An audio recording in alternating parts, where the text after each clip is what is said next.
We called today's meeting Earth's Next 50 Years.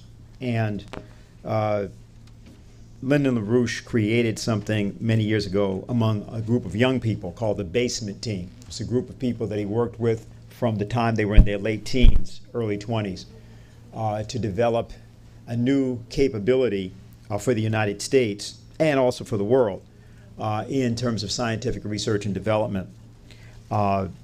That group has continued to function, and there's a proposal that we're going to hear a portion of, which will be presented by Ben Deniston of the Basement Team, and we hope to involve many of you, several of you, in helping us expand, particularly among those who are in their late teens and early 20s, a task force to begin to implement something that she's going to give a guideline for right now, but which is the core of the purpose of our meeting today. So I'd like to introduce Ben Deniston of the Basement Team.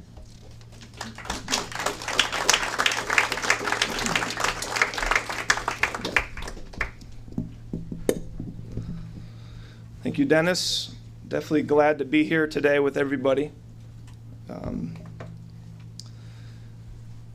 And as Dennis just said, we're here to celebrate, obviously, mankind's remarkable achievement of landing on the moon 50 years ago. But we also want to look 50 years into the future with Lyndon LaRouche's specific proposal for his Moon-Mars colonization program. And I know we've gotten definitely a taste of that, a sense of that through the various presentations. And I'm going to fill that out a little bit more in my discussion here. So I'd like to start actually with words from Mr. LaRouche himself. We have a short clip from 2009, 10 years ago now. And this was at a presentation that Mr. LaRouche gave, one of his international webcasts, 2009. This was shortly following the major global international financial collapse. And there was kind of an increased interest in what Mr. LaRouche's views were following this, because he was one of the few people that forecast it, said this was coming, had caught a lot of people's attention, and he used this opportunity, in a certain sense, when there were many eyes upon him, to relaunch his long-standing proposal for a Moon-Mars program. So I'd like to start with this clip. What do you do when you want to develop a society? Do you build from the bottom up? Not really. Animals build from the bottom up, like beavers. And beavers are good for beavers. But I'm not a beaver. I don't do this underwater thing too well.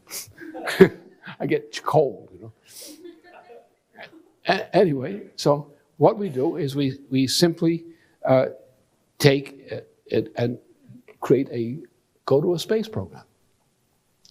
Why? Because if you want to conquer something, you want to accomplish something in progress, you have to mobilize yourself by going to a higher platform than you are standing on now.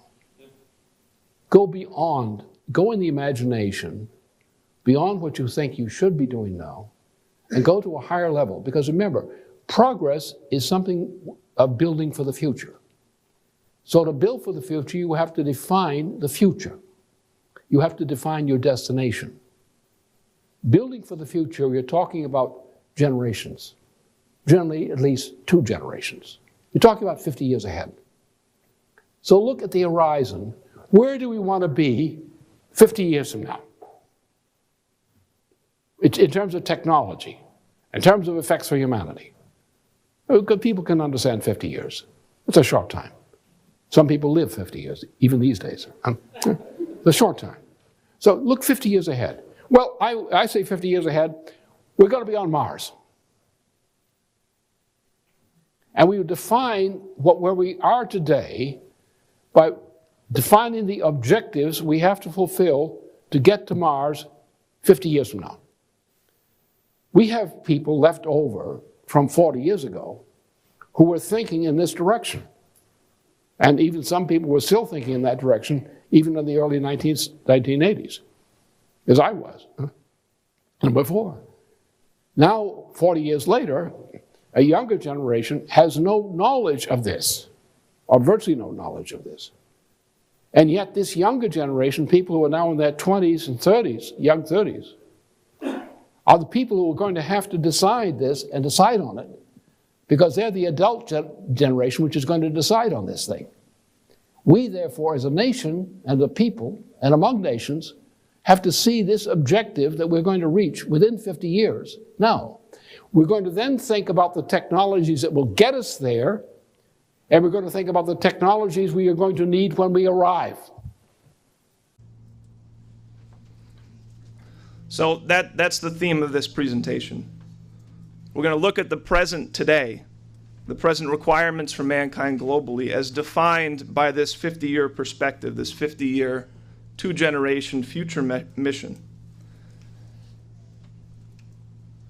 And as was mentioned, President Trump's 2024 program to put mankind back on the moon to stay, including the first woman on the moon, is an excellent first step and should absolutely be done in collaboration with China, Russia, Europe, and other leading space nations.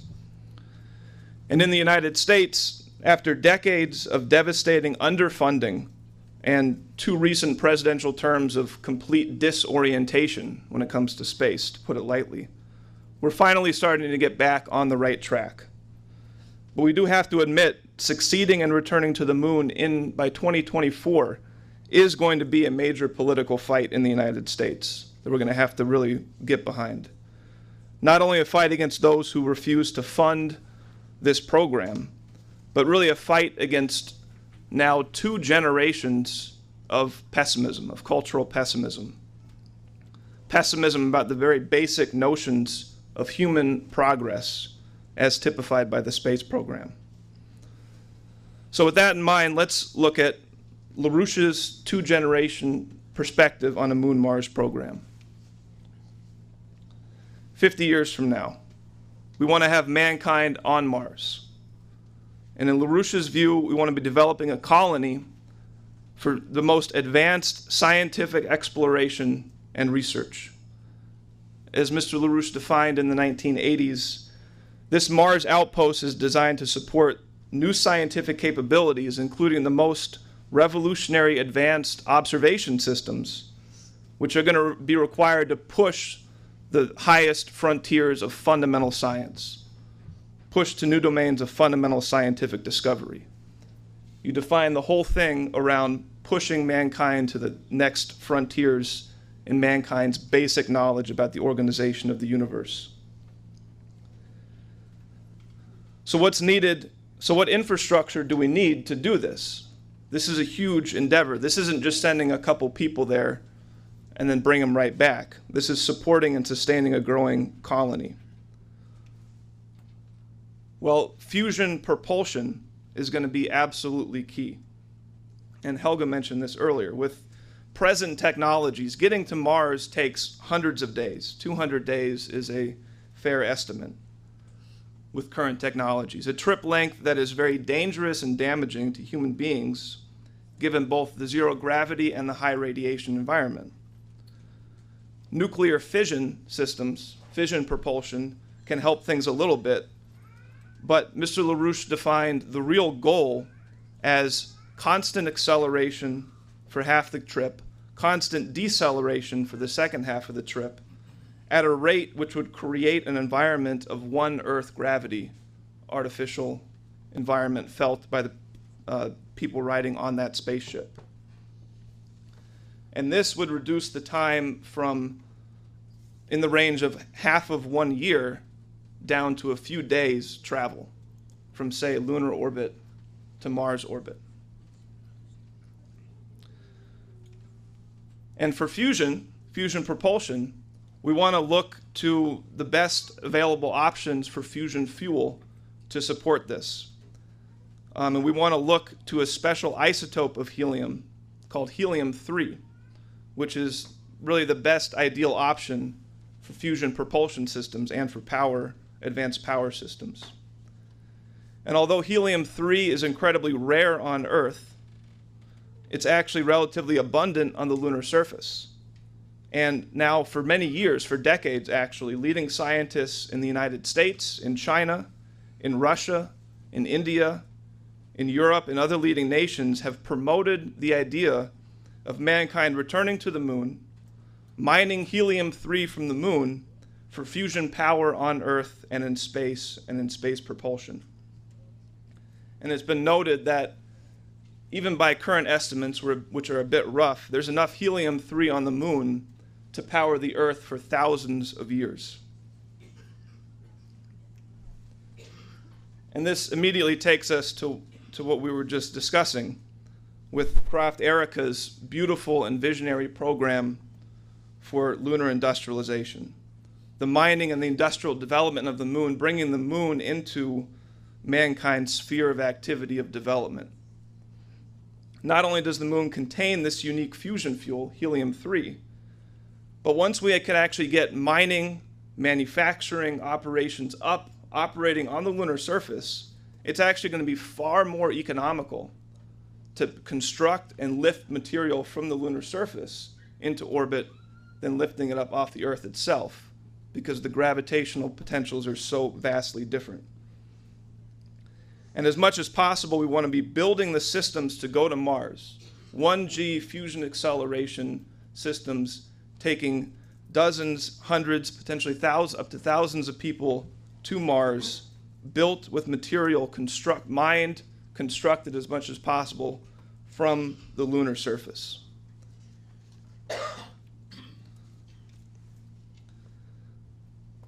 Now that may sound grand and perhaps far-fetched, perhaps science fiction, perhaps, something fun and interesting, but not realistic. And if that's how you think about this, you're infected with the unfortunate disease of 2 generations of cultural pessimism, which has infected the United States. What Mr. LaRouche has laid out in his proposal is really nothing more than the next basic steps in mankind's natural process of development, mankind's nature to self-evolve. This is actually the most natural state for mankind, to constantly be achieving revolutionary changes in mankind's relation to the natural world. And how are these types of revolutions supported? What supports these almost like a species type transformation in what mankind and how mankind relates to the natural world? What supports that? Well, you have technological revolutions and you have infrastructure. What Mr. LaRouche in recent years called the development of successive economic platforms. To just give just to give one example, think back, well, I don't think anyone's this old, but think back to the 1700s. Or think back to reading about the 1700s. Traveling across the North American continent, traveling from the East Coast, the developing colonies on the East Coast, over to the West Coast, to the Pacific Ocean, at that time was a terrifying and incredibly difficult process. Then we mastered the steam engine. We created the transcontinental railroad. And what was, by all intents, an incredibly difficult, dangerous, and rare endeavor became trivial, became an activity accessible to the average person with very little effort. The railroad and the associated technologies became the central to a new economic platform which supported an entire new relation of mankind to the natural world around us, a new relation to all the interior parts of the world's land masses in this particular case. That kind of transformation is typical and characteristic of what mankind does. We take things that at one point are challenging, difficult, rare, incredibly hard frontier areas, and we go through revolutionary transformations, and they become almost trivial, regular, everyday activities. That's what it means to be human, and that's how we have to look to the moon and Mars. The infrastructure and technologies needed for lunar industrialization, together with fusion propulsion systems, is the basis for a new economic platform, what we might call tomorrow's interplanetary railroad, completely transforming mankind's relation to the solar system. So we briefly sketched some idea of our relation, our prospective relations to the moon and Mars in the next 50 years, the next 2 generations. But what about Earth? What does our world population require in the next 2 generations?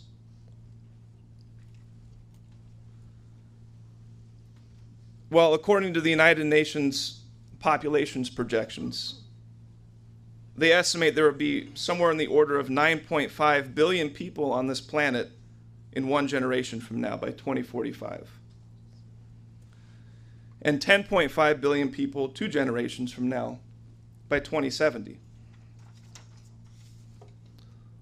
The question is, what are these people going to require? What will the world economy need to look like in 50 years, in the Earth's next 50 years, the solar system's next 50 years? Well, according to Lyndon LaRouche's work in the science of physical economics, a healthy, progressing economy should have roughly half of the labor force employed as productive operatives, employed in areas such as capital-intensive agriculture, mining and refining, the industrial production of physical goods, and developing and maintaining basic economic infrastructure, to quote Mr. LaRouche. So if half the world's labor force should be employed in these productive areas, taking these population projections, we can estimate that the world is going to need a total of 1.8 billion productive jobs by 2045 to sustain healthy, developing economies, and 2 billion productive jobs by 2070. Additionally, LaRouche says that you want about 5% of your labor force employed in areas of advanced science, high technology, research and development. For example, in the space program, fusion development, these types of areas. So, by 2045, we should be looking at somewhere in the order of 90 million science and technology, research and development jobs globally, and 100 million by 2070 around the planet.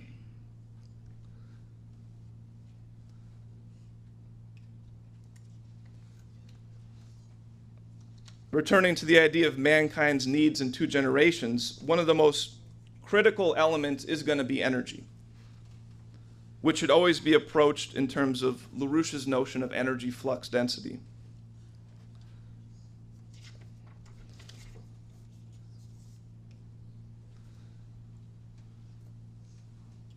For brevity, we'll focus on national electricity consumption per capita, so the amount of electricity consumption on average for a person in a country, as a proxy measure for the energy flux density of a certain given nation. So in one study we've been working on, part of the basement research project, this Earth's Next 50 Years Perspective, is we looked at the current data for energy consumption, electricity consumption per capita globally, and looked at a sample of 34 countries with currently the lowest levels of energy flux density, as shown here. These countries presently, if you average them, have about the same electricity consumption per capita that China had a generation ago, before they went through a major revolution in power development in 1990. So if over the next generation, these 34 nations go through the same energy flux density increase that China has over the past generation, what are we going to need? Just to replicate the kind of advance that China has gone through, this excellent development China's gone through in recent decades, for these other nations, that's going to require something on the order of 2,000 gigawatts of new power generation. That alone is 70% of the world's current electricity consumption, just to give a sense, just to bring some of these lower energy consumption nations up to this higher level. And these are life and death issues. National energy flux density is strongly correlated with a whole range of quality of life and mortality effects. For example, a nation's energy flux density in terms of their electricity consumption per capita will very, very strongly predict things like infant mortality rates, which is shown here. And as part of the studies we've been looking at, we can take these values and you can make a rather simple estimate. And you can say if these 34 nations remain at low levels of energy consumption, energy flux density, then the level of infant mortalities associated with those levels of energy flux density in one generation would result in 85 million infant mortalities above what we'd expect with higher energy flux density nations. That's the equivalent of a country the size of the Democratic Republic of Congo, or Turkey, or Iran, or Germany simply ceasing to exist. So energy consumption, electricity consumption, energy flux density growth is vital to the well-being of the people of this planet. If we look at the energy levels needed by other nations as well, moving beyond just this sample of currently low energy consumption nations, and if we include this idea that even so-called developed nations, which I don't really like that term, I think all nations should continually be developing. I don't think developed is a fixed state that any nation reaches. But if we include the perspective that so-called developed nations should also be continuing to progress, to develop, we're easily talking about global requirements within a generation on the order of 10,000 gigawatts of power 25 years from now, one generation from now, if we want to at least have a moderate sense of growth and development. And you can see that compared with the current global consumption today.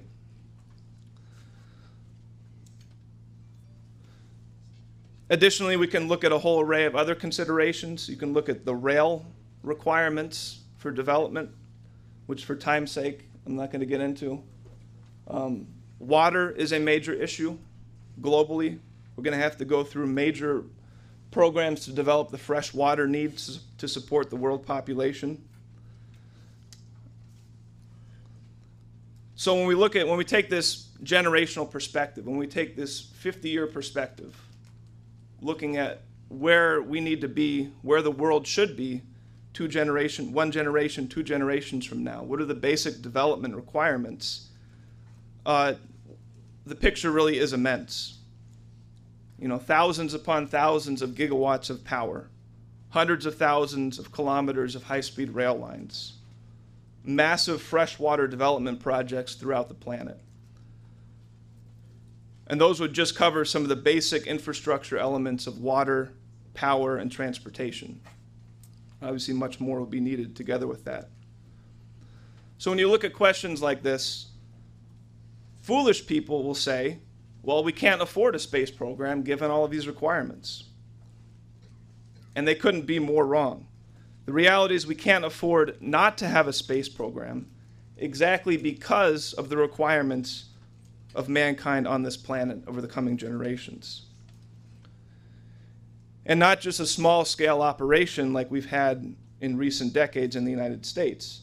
Mankind requires a space program that will push the frontiers of mankind's productive capabilities, push the frontiers of science and technology, perhaps most important, push the frontiers of the creative imagination of new generations. So in that sense, LaRouche's Moon-Mars program is a requirement. It's a required program. It does not compete against the requirements for the developments on Earth. It accelerates the process of developing the Earth. And I'd like to return to Mr. LaRouche with another short clip this time from September in 2000, another international address he was giving.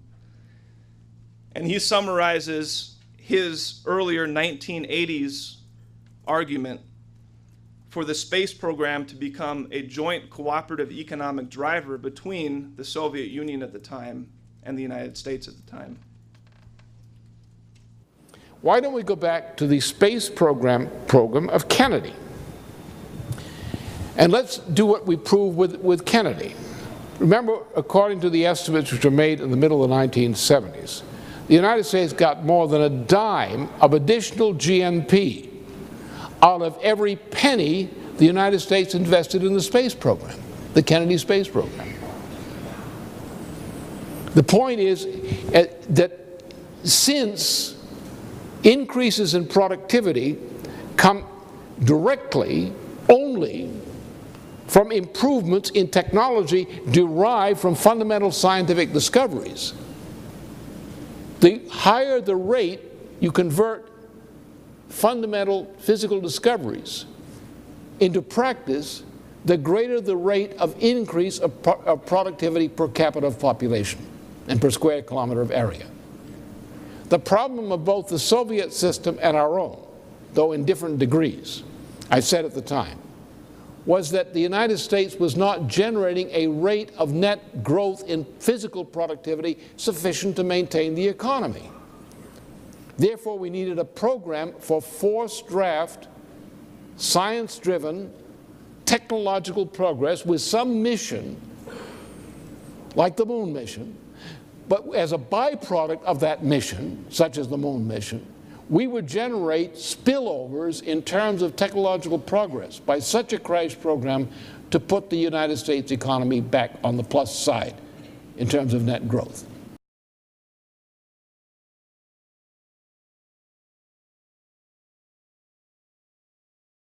Many people here know there were studies done in the 1970s which showed that the technologies developed by the Apollo program, by the crash program to go to the moon, when these technologies were implemented throughout other sectors of the economy in the United States, this increased the total productivity of the economy dramatically. This ensured that what the U.S. economy gained in terms of increased productivity in other areas, simply through increased productivity, was far more than it had spent on the Apollo program. So today's mission isn't simply to return to the moon, but to commit to this kind of frontier program that will push the limits of our capabilities, forcing breakthroughs in some of the most key areas of frontier science and technology, which will be needed over the next 2 generations and beyond. And in broad terms, we can look at some of where these areas are going to be. We're certainly going to make developments in advanced nuclear fission systems. These will be needed for propulsion. These will be needed for power. These are definitely needed for near-term implementation globally if you look at the power requirements of the planet. But that's just going to be a step. We're going to require major breakthroughs in fusion power for electricity, fusion power for propulsion systems throughout the solar system. And this is actually going to open up an entire new domain of activity in the economy, opening up what some of us have called the fusion economy perspective, with whole new types of manufacturing processing capabilities, which will be enabled by this new set of technologies. We're going to require advanced mining, processing, and manufacturing on the moon and other extraterrestrial bodies, which will revolutionize our capabilities for resource extraction, processing, and production here on Earth. We're going to have to figure out how to sustain life in these other areas. You know, huge breakthroughs in biology and medicine and healthcare came out of the Apollo program. And we're going to need to make even more breakthroughs to even begin to consider sustaining human life on other bodies. And there's going to be a whole array of advanced technologies needed to improve our ability to get off the surface of the Earth.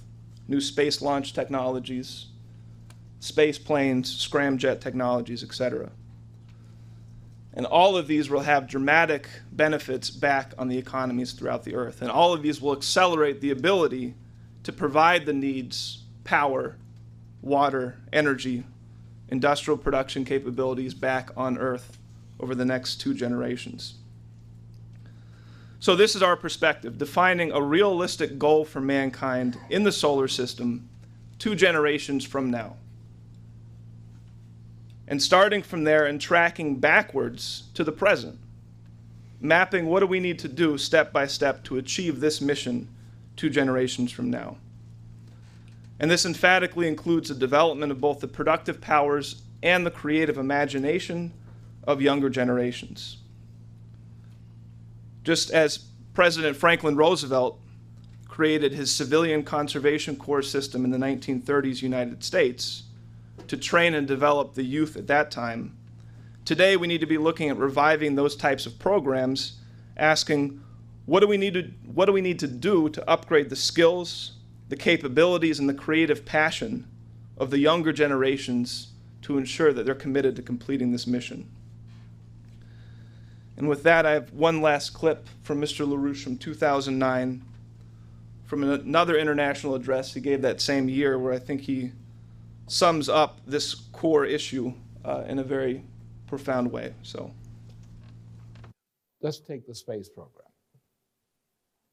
We need to get at the heart of these matters in an exemplary way, and an exemplary way should also be a highly practical way. I think the objective, because it involves a concept of a change in the image of what man is. When you go to constant acceleration as a required modality in flight of a human being from one planet to another, you're operating in a completely new kind of domain, the domain of the relativistic relations, relativistic transport. And this is a great challenge, because you have to think about when you're getting out of a one gravity situation on Earth into this kind of artificial gravity. You are in a relativistic environment. Your definition, your terms of thinking about the same old things you knew before are now presented in a new way. The human race eventually has to live in the universe. We have to live in the solar system. We have to live in the galaxy in the longer term. We have to face the challenge that represents. We have to see, you have to think like an immortal person. That is to think in such terms that you are thinking about mankind in the distant future. And you're thinking about your place in relationship to mankind in the distant future and even distant planets. Because you're looking for something in yourself which has permanent value. We're all mortal, we're born and we die. But we're not animals. We're creatively thinking creatures. And the meaning of our life does not lie in our biological existence as such. It lies in the meaning for humanity before us and after us, in what our lives have contributed to the existence of humanity as a whole. We have to see ourselves as human in that way. And therefore, the best way, practical way, is always to look ahead, to look as far ahead as you can look into the future, and see what it is that you must do for the future, so that your hand is at the tiller long after you're dead, in that way. And obviously, if you're going to chart a course, you have to chart a good choice of course. So pick one. Pick a destiny. Pick a destiny 2 generations, 3 generations, 4 generations before your life today. Try to reach that far. Try to make something that you do something that contributes to the future of humanity. Find your identity in the future of humanity after death. Commit the kind of acts and kind of development that mean that. And act accordingly. because that is the secret of true happiness.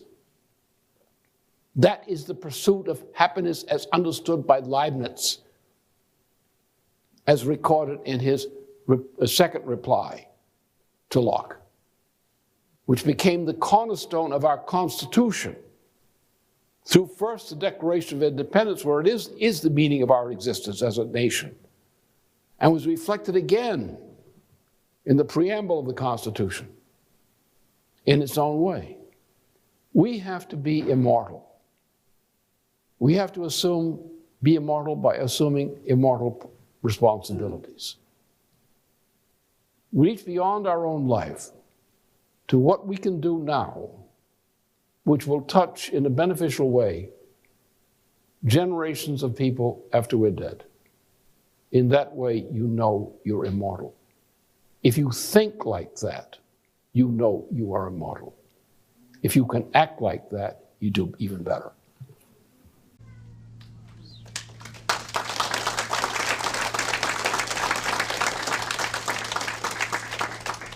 Thank you, Ben.